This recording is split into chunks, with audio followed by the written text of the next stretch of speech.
Flasim tani për tregun e punës. Sa e rëndësishme është për një të ri që të hyjë në tregun e punës duke patur informacione se çfarë të drejtash duhet të gëzojë, ndërsa zotron një profesion që do e ushtrojë. Por gjithashtu sa i rëndësishëm është edhe adaptimi i të rinjve me një treg të konsoliduar që tenton të konsolidohet pa cënuar të drejtat atyre që janë ndërkohë brenda këtij sistemi. Do ta bëjmë këtë bisedë me zonjën Elida Motor, e cila është sipërmarrëse. Mirëmëngjes, Elida, mirë se na erdhe sot në program. Kënaqësi që jam këtu. Kënaqësi edhe për ne në fakt që një zonjë nderuar si ju do të na shpjegojë sa e rëndësishme është të kemi profesione të rregulluara, edhe nga pikpamja ligjore, por edhe nga pikpamja e informimit të atyre që duan të hyjnë në këtë treg, se pa punë dhe pa kapital nuk ka shoqëri të zhvilluar apo jo.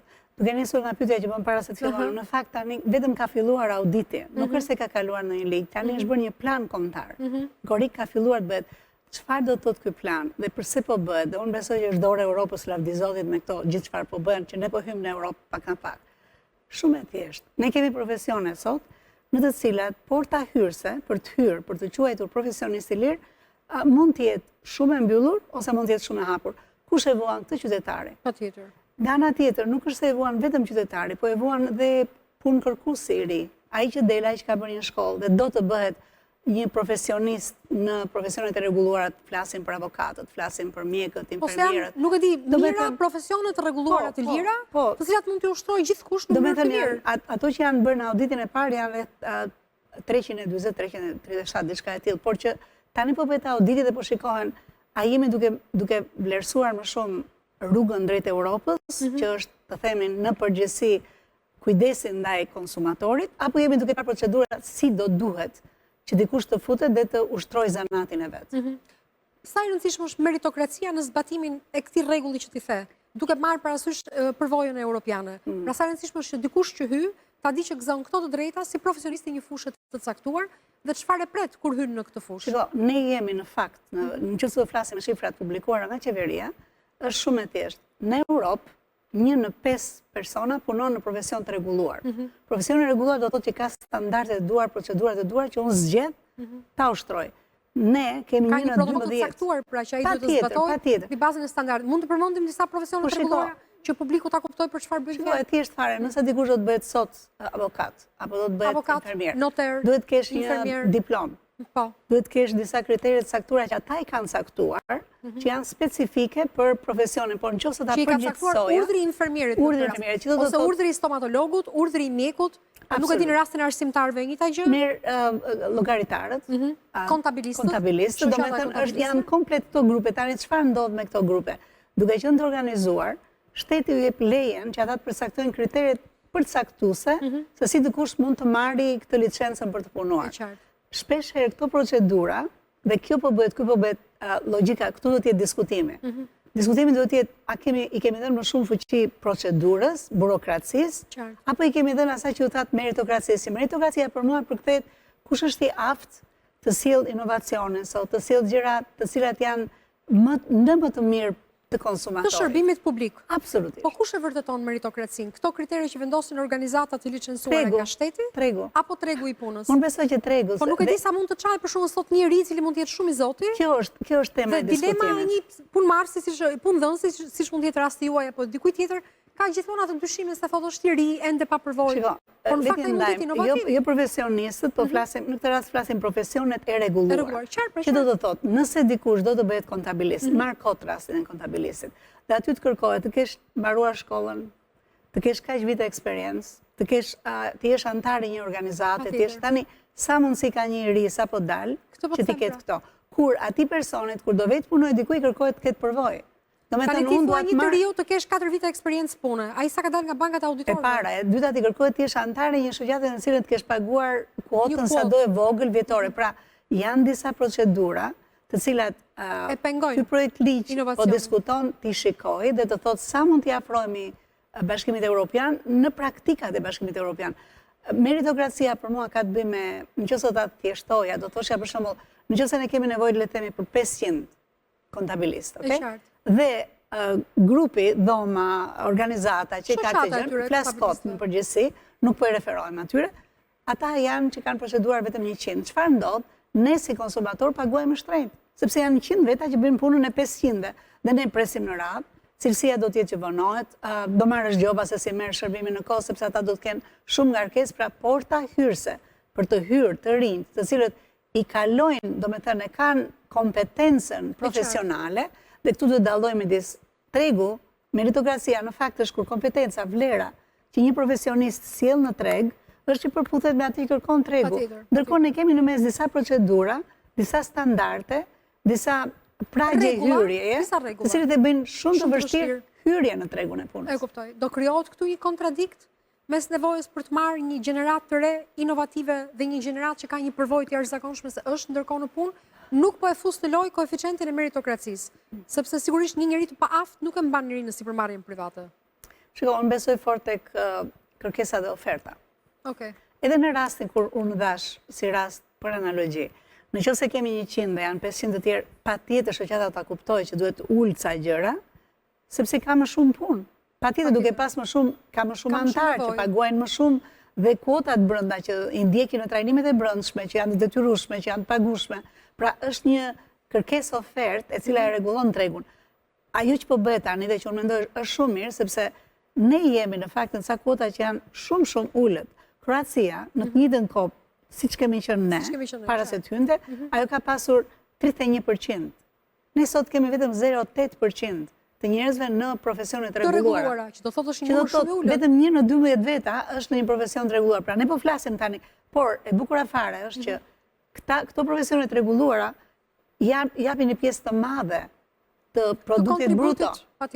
Do me thënë është realisht një gjë shumë e rëndësishme që ne i kemi. Nuk diskutohet të dëmtohen, nuk diskutohen të hiqen. Ky është një auditim, ligjit paktën, ose ai që bëhet plani kombëtar që është bërë, të bëhet një auditim, cilat janë, çfarë nevojash kanë, dhe ku shkojnë drejt Europës, kur qëllimi final është të themi interesi i konsumatorit. Interesi është i dyanshëm, qoftë i sipërmarrjeve, të cilat duhet të marrin punonjës, dhe të rifreskojnë tregun dhe aftësitë e tyre fituese dhe përfituese, por gjithashtu interesi është edhe i krahut tjetër. Sa rëndësishme është informimi i njerëzve që do të hyjnë në këtë treg. Çfarë duhet të dinë ata? Informimi, unë besoj që realisht është ata që janë, themun kush do, di dhe bëhet lider. Një është një nga parimet që unë mësoj, që do të thotë, është shumë e thjeshtë, kush do, sot jemi në botën e informacionit. Botën e lirë të informacionit. Unë nuk mendoj që sot mungon informacioni, apo mund t'jetë e keqja që nëse ndjek burime të ndryshme të portaleve. Vërtetësia e informacionit është tjetër. Absolut. Përballja sot me tsunamin e lajmit të rrem është e vërtetë në gjithë botën, jo në Shqipëri. Unë them aftësia sot është të dallosh fake nga e vërteta.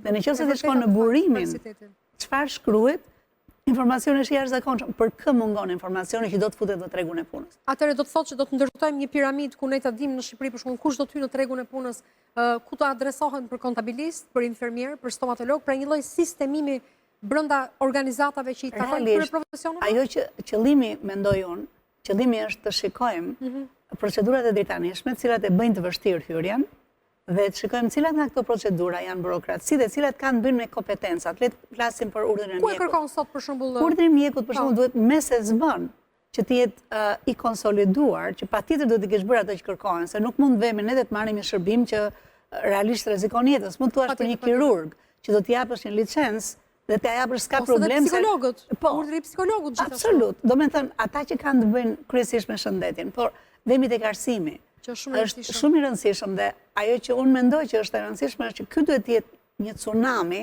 që realisht shteti duhet të kuptojë çfarë është duke dhënë, kujt po i jep mundësinë që të kalojë në tregun e punës, që të licencohet nëpërmjet diplomave dhe të hyjë në tregun e punës. Do të thënë jo vetëm diploma, ajo që unë besoj është që duhet parë konkretisht për mendimin tim duhet në gjithë në tërsinë e gjërave duhet të krijohet mundësia atyre që janë të aftë, të cilët kanë kompetencën. E thënë më thjesht kjo, që sillin vlerë në tregun e punës. Pra, nëse do të jetë një mjek apo nëse do të jetë një kontabilist i cili do të ushtrojë profesionin, por ajo risi që ai sjell në treg është e jashtëzakonshme.